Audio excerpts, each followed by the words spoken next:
In Ephesians chapter 2, verses 1 through 10, the Apostle Paul writes about how sinners are saved by God's amazing grace. It's really captured in verses 8 and 9, these familiar words, "For by grace are ye saved through faith, and that not of yourselves. It is the gift of God, not of works, lest any man should boast." Grace is defined as God's free favor toward ill-deserving people. It's a favorite term of the Apostle Paul, used over 100 times in his epistles and letters. Grace defines the essence of salvation in Christ.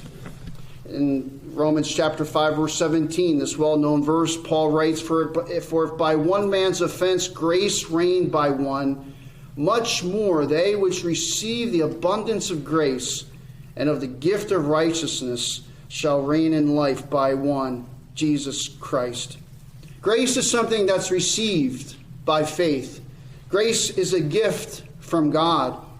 And grace is not the only important term that Paul uses here in Ephesians chapter 2, verses 1 and 10. And I think that's one of the reasons why this chapter is so pregnant and so full of truth, because of the terms that Paul has chosen to use here in Ephesians chapter 2. Notice some of these other words. Kindness in verse 7. That is a loaded word when you unpack the meaning of kindness. Saved in verse 8. Salvation uses this great word saved, which sometimes we take for granted when we use it, but this is a giant word when it comes to the Christian faith. Saved, and then faith, of course, in verse 8. Faith is